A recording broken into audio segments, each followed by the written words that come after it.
네, 동양 철학에 있어서 그 천운이라는 단어와 더불어 기수라는 게 있습니다. 기운 기자, 셈수자를 써서 기수라는 건데요. 이 기수라고 하는 거는 인간이 어떻게 할 수 없는 세상의 운수라는 것을 말합니다. 뭐 우리가 태어나는 시대 같은 거는 어떻게 할 수가 없는 거죠. 그리고 전반적인 사회의 흐름, 세상의 흐름 같은 것도 개개인의 사람들이 바꿀 수 없는 것, 이런 것들을 우리가 기수라고 표현을 하는 겁니다. 사실 우리는 뜻대로 살아가는 것 같지만은 우리 마음대로 할 수 있는 것들은 생각보다 많지는 않습니다. 그렇다 하더라도 나 하나의 개인의 노력으로서 내 삶 정도는 충분히 바로잡을 수가 있는 겁니다. 여러분들이 지금 저를 만나고 이 영상을 만났다라는 것, 여러분들의 삶을 더 나은 쪽으로 바꾸어 갈 수 있는 좋은 그런 징조 중에 하나입니다. 자, 그런 의미에서 오늘은 여러분들 집안에서도요, 현관과 거실에서 당장 버려야 될 그 물건들에 대한 이야기를 들려드리려고 합니다. 이거는 세상 이치와 상관없이 여러분들이 지금 마음을 바꾸고 저의 이야기를 신뢰하고 바로 적용하시면 되는 거니까요. 끝까지 시청해 주시면 되겠습니다. 네, 국내 최대의 강의 플랫폼 클래스 101의 풍수 인테리어 강사이자 국내 최대의 국내 1등 풍수 컨설팅 회사 주식회사 멋지동 컴퍼니의 대표이사 멋지동입니다. 지금 여러분들이 듣게 되시는 내용들 다 유료 강의에서 말씀드리는 것들, 실제 많은 비용을 들여서 컨설팅을 받으시는 분들의 이야기를 바탕으로 들려드리는 거니까 이 강의를 보는 것만으로도 돈을 벌었구나 라는 기쁜 마음으로 보신다면 더 의미 있게 내용들이 와닿을 것입니다. 자, 본격적인 강의 들어가기 전에 좋아요와 구독, 알림 설정 꼭 부탁드리겠습니다. 첫 번째로는요, 바로 수석입니다. 이 돌에 대한 이야기도 많이 들려드렸는데 돌이라고 하는 것 자체가 기본적으로 이게 돌석자라기보다는 쇠금과 또 같다고 보시면 됩니다. 쇠붙이, 즉 여러 가지 충돌을 의미하는 그런 물건 중에 하나입니다. 뭐 한두 개 정도 좋은 의미로서 가져다 놓을 수는 있겠지만은 이 자체가 너무 많다면은 많은 충돌을 불러일으킬 수 있을 거고요. 특히나 만복이 들어오는 그 현관에 돌들이 쫙 깔려 있다라고 한다면은 여러 가지 집안에서도 그렇고 외부에서의 관계에서도 충돌과 사고가 일어날 수 있으니 이 점도 유의하시고요. 또한 거실에 돌이 많다라고 한다면은 집안의 기운이 집중되는 거실, 그리고 가족 모두의 기운이 화합이 이루어지는 이 거실에서 이 돌로 인해서 그 기운과의 충돌이 일어나기 때문에 너무 많은 이런 수석, 돌 수집하시는 것은 그다지 좋은 것은 아니다라는 것을 이야기 드립니다. 뭐 집안 이야기만 했습니다마는 넓게 이제 주택을 지어가지고 정말 의리의리하게 멋있게 집을 지으려고 하시는 분들, 특히 이런 분들 돌에 욕심 많은 분들 정말 많습니다. 저희 마스터님도 예전 이야기들 들려주시는 거 보면은 그 수많은 부자들이 돈 벌어가지고 주택 짓는다고 돌들 사서 그 집 짓기도 전에 잘못되는 그런 경우들도 비일비재했다라는 것을 우리는 알 수가 있습니다. 자, 그러니 이 돌을 집안에 놓는다라는 것, 현관과 거실뿐만 아니라 집안 어디든 조금은 한 번 더 유의하시라라는 점 다시 한 번 더 이야기를 드리고요. 그 다음 두 번째로는 철이 지난 운세 관련 용품들입니다. 많은 의뢰인분들의 집을 가보게 되면은 여러 부적들, 특히 현관에 뭐 운이 들어오라고 해서 복조리도 걸어 놓으시고 이것저것 많은 용품들을 두시곤 하는데요. 뭐 물론 반영구적으로 계속해서 드는 물건들도 있겠지만은 제가 앞에서 이야기 드렸던 부적이나 시즌에 맞춰서 혹은 때에 맞춰서 갈아줘야 되는 것들은 오래 두는 것이 오히려 좋지 않습니다. 자, 예를 들어서 여러분들 통조림을 하나 사왔다 생각을 해보겠습니다.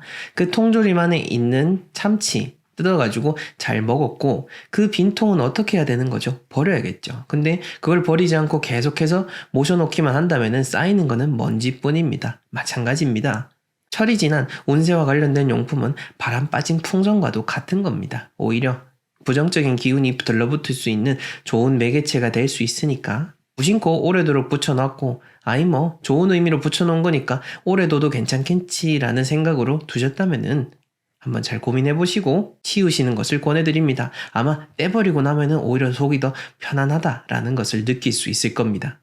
자, 그 다음 세 번째로는요, 친구가 준 물건입니다. 이렇게 출장 컨설팅을 다녀오고 나면은 의뢰인분들이 나중에 또 연락을 주실 때 많이 여쭤보시는 것 중에 하나가 친구가 준 물건, 친구가 준 선물에 대한 것들, 이런 걸 잘 여쭤보시곤 하는데 설령 친구가 좋은 마음으로 줬다라고 하더라도 그 물건 자체가 제가 지금까지 여러 영상에서 말씀드렸던 부정적인 물건들 중에 하나라면은 여러분들이 현명하게 잘 대처하셔가지고 그거 말고 다른 선물로 받는다라든지 아니면은 그 선물을 다른 식으로 집안에 두지 않는 쪽으로 잘 하셔야 되는 거겠죠. 물론 친구가 전해주는 그 소중한 마음을 받는 것, 그 성인을 꼭 받는 게 좋습니다. 누군가 선물을 전해줄 때 무조건 이렇게 사양하는 것도 여러분들의 운을 쫓는 것과도 같은 거니까요. 그래서 여러분들이 더더욱더 현명하게 잘 대처를 해야 된다라고 이야기를 드리는 겁니다. 마음은 받되 나에게 좋지 않을 것 같은 물건은 다른 식으로 돌려보내거나 아니면 다른 물건으로 받도록 한번 잘 고민해 보시길 바랍니다. 자, 그 다음 네 번째로는요. 이것도 얼마 전에 이제 저희와 계속해서 연을 유지하고 계신 한 의뢰인분의 질문을 보고 생각이 난 건데, 이제 새 집으로 다시 들어가려고 가기 전에 리모델링을 해야 되는데 신발장 내부는 어떻게 해야 되냐 여쭤보셨거든요. 가급적이면은 가능하다면은 신발장 문도 좋지만은 안까지 다 뜯어가지고 다시 새롭게 하시라라고 이야기 드렸습니다. 조금 오래된 아파트이기도 했고요. 물론 동네는 상당히 좋은 편에 속하지만은 낡은 아파트였기 때문에 또 그 전에 세입자분들이 살면서 오랫동안 쓰셨던 거기 때문에 신발장 내부까지도 그냥 싹 뜯어가지고 새롭게 하시라라고 이야기를 드렸습니다. 자, 그러니 만약 이제 리모델링을 염두에 두신 분들이다라고 한다면은 가급적이면은 제가 늘 이야기 드렸죠. 현관에는 조금 더 신경을 쓰시라. 바꿀 수 있는 것들은 다 깨끗하게 새롭게 해서 들어가시라라고 이야기를 드리니까 여러분들도 요거 잘 참고하셔가지고 앞으로 새 집 들어가실 때 잘 적용하시길 바랍니다. 자, 그 다음으로 제가 항상 강조드리는 거죠. 현관도 그렇고 거실도 그렇고 둘 다 밝은 공간입니다. 양의 기운이 가득한 공간, 적극적이고 생동감 넘치고 기운이 모이는 그런 곳입니다. 그러니 더더욱더 어둠과 냄새에 유의를 하셔야 되는 거죠. 이 공간들이 어둡지 않도록 나쁜 기운들이 모이지 않도록 음습함을 제거해 주시고, 우리가 보통 쾌쾌한 냄새 난다라고 하죠. 이 쾌쾌한 냄새는 현실적으로 습기와 같이 동반이 되는 겁니다. 그러니 밝고 뽀송뽀송하게 잘 유지해 주시면은 또 맑은 향, 깨끗한 향도 함께 들어올 수가 있는 거죠. 저도 남의 집 들어갈 때도 마찬가지고 저희 집 항상 외출했다가 집에 돌아오면서 제일 먼저 느끼려고 하는 것도 바로 현관에서 나는 그 냄새입니다. 물론 여러분들보다 훨씬 더 예민하고 그냥 제가 말씀드리는 그런 향뿐만 아니라 다른 부분까지도 같이 느끼는데요. 매일 같은 집에 내가 들락날락 한다 해도 매일매일 다릅니다. 그러니 이 점을 잘 참고하셔가지고 여러분들의 현관과 거실이 어둠과 악취에 젖어버리지 않도록 항상 주의하시고 신경 쓰시길 바랍니다. 네, 오늘 이렇게 여러분들 현관과 거실에서 치워야 될 물건들, 누가 줘도 받으면 안 될 물건과 개념에 대해서 설명을 드렸습니다. 우리 주변엔 참 좋은 것들이 너무 많습니다. 그러다 보니 보이는 것들 너무 많고 거기에 우리의 마음이 뺏기곤 합니다. 하지만 단순히 눈에 보이는 것들, 그냥 보여지는 것에 속지 마시고 여러분들이 조금 더 객관적인 눈, 지혜로운 눈, 마음의 눈을 뜨셔가지고 여러 좋은 정보들을 습득을 하셔야 되는 겁니다. 풍수를 이야기하는 사람들은 정말로 많지만 제대로 된 풍수를 이야기하는 사람들은 극히 드문 것이 지금의 현실입니다. 풍수의 이치는 가벼운 듯 하지만 사실 들어가면 너무나 어렵고 복잡한 겁니다.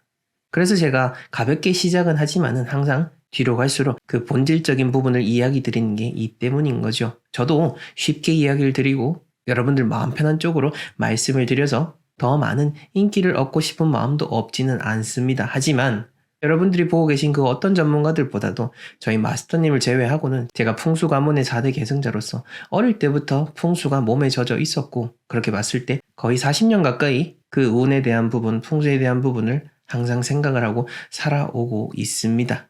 자, 그러니 작은 것 하나라도 여러분들의 삶에 적용함에 있어서는 까다롭게 잘 따져보고 삶에 꼭 적용하시길 바랍니다. 저희 멋지동 컴퍼니에서는 여러분들의 삶에 꼭 필요한 풍수 컨설팅, 도서, 인터넷 강의, 그리고 대통령 풍수 자문을 지내신 천성조 마스터님의 친필로 디자인을 한 복바라기 액자가 준비되어 있으니 필요하신 분들은 하단 고정 댓글 링크를 참조하시면 되겠습니다. 저는 다음 시간에 더 유익한 영상으로 찾아뵙겠습니다. 시청해주셔서 감사합니다.